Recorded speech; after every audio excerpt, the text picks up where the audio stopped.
Tugas yang mustahil. Abu Nawas belum kembali, kata istrinya. Ia bersama seorang pendeta dan seorang ahli yoga sedang melakukan pengembaraan suci. Padahal saat ini Baginda amat membutuhkan bantuan Abu Nawas. Beberapa hari terakhir ini Baginda merencanakan membangun istana di awang-awang. Karena sebagian dari raja-raja negeri sahabat telah membangun bangunan yang luar biasa megah. Baginda tidak ingin menunggu Abu Nawas lebih lama lagi. Beliau mengutus beberapa orang kepercayaannya untuk mencari Abu Nawas. Karena Abu Nawas ternyata sudah berada di rumah ketika mereka baru berangkat. Abu Nawas menghadap Baginda Raja Harun Ar-Rasyid. Baginda amat ria. Saking gembiranya, beliau mengajak Abu Nawas bergurau. Setelah saling tukar-menukar cerita lucu, lalu Baginda mulai mengutarakan rencananya. Aku sangat ingin membangun istana di awang-awang agar aku lebih terkenal di antara raja-raja yang lain. Adakah kemungkinan keinginanku itu terwujud, wahai Abu Nawas? Tidak ada yang tidak mungkin dilakukan di dunia ini, Paduka yang mulia, kata Abu Nawas, berusaha mengikuti arah pembicaraan Baginda. Kalau menurut pendapatmu hal itu tidak mustahil diwujudkan, maka aku serahkan sepenuhnya tugas ini kepadamu, kata Baginda puas.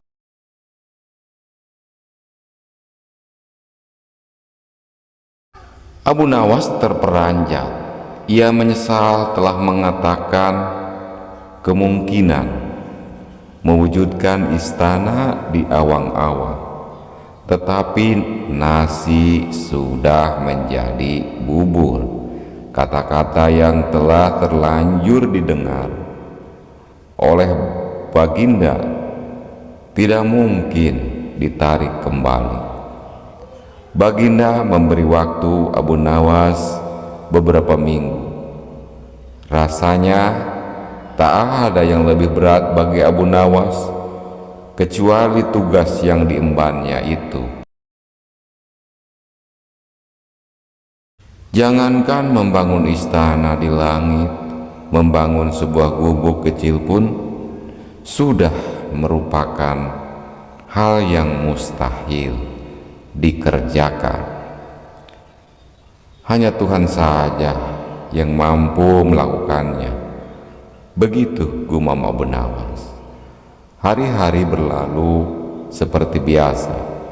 Tak ada yang dikerjakan Abu Nawas kecuali memikirkan bagaimana membuat Baginda merasa yakin kalau yang dibangun itu benar-benar istana di langit. Seluruh ingatannya dikerahkan dan dihubung-hubungkan. Abu Nawas bahkan berusaha menjangkau masa kanak-kanak sampai ia ingat bahwa dulu ia pernah bermain layang-layang. Dan inilah yang membuat Abu Nawas girang. Abu Nawas tidak menyia-nyiakan waktu lagi.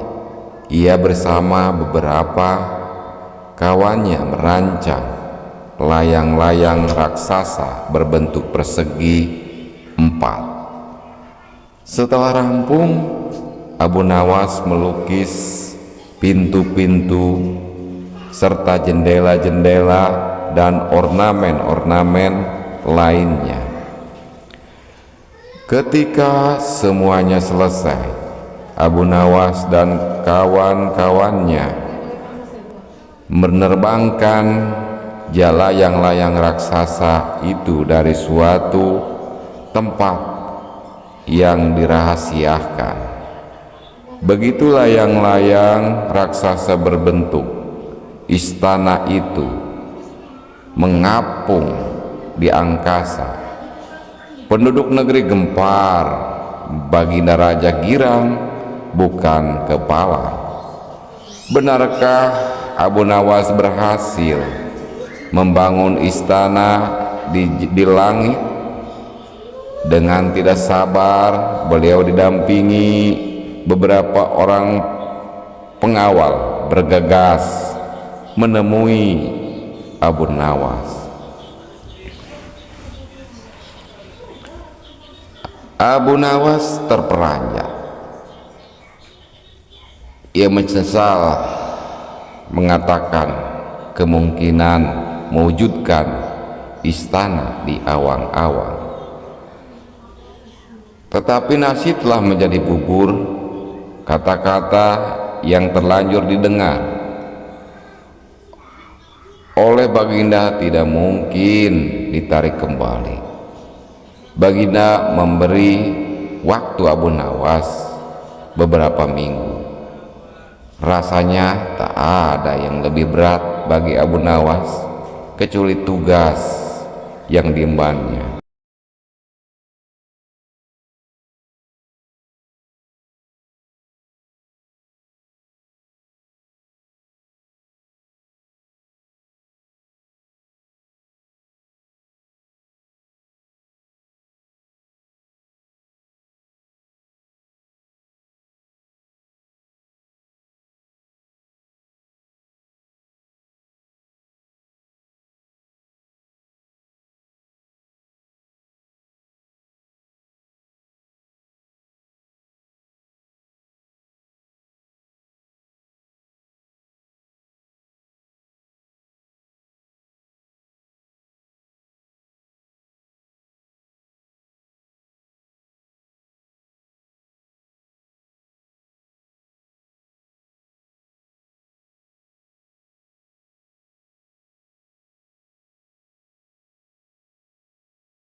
Lalu bagaimana caranya aku ke sana? Tanya Baginda.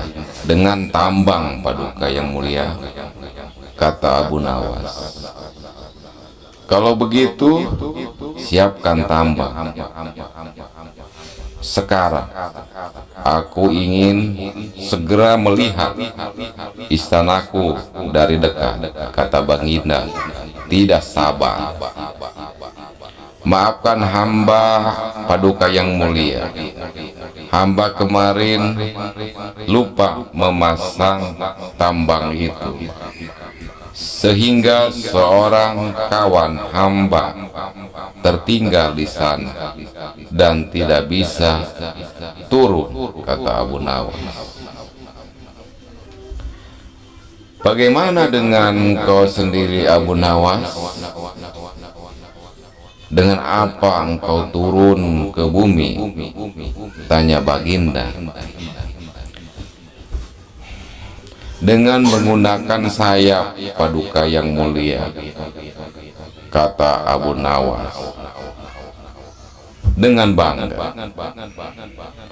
Kalau begitu, buatkan aku sayap supaya aku bisa terbang ke sana, kata Baginda.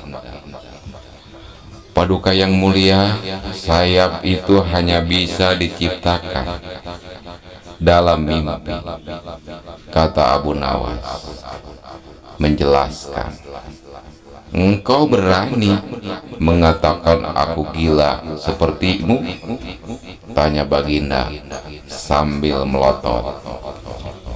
Ya, Baginda, kurang lebih seperti itu, jawab Abu Nawas tangkas. Apa maksudmu? Tanya Baginda lagi. Baginda tahu bahwa membangun istana di awang-awang adalah pekerjaan yang mustahil dilaksanakan. Tetapi Baginda tetap menyuruh hamba mengerjakannya. Sedangkan hamba juga tahu bahwa pekerjaan itu mustahil dikerjakan. Tetapi hamba tetap menyanggupi titah Baginda yang tidak masuk akal. Itu kata Abu Nawas, berusaha meyakinkan Baginda. Tanpa menoleh, Baginda Raja kembali ke istana diiringi para pengawalnya. Abu Nawas berdiri sendirian sambil memandang ke atas, melihat istana terapung di awang-awang. Sebenarnya siapa di antara kita yang gila? Tanya Baginda mulai jengkel. Hamba kira kita berdua sama-sama tidak waras, tuanku, jawab Abu Nawas tanpa ragu.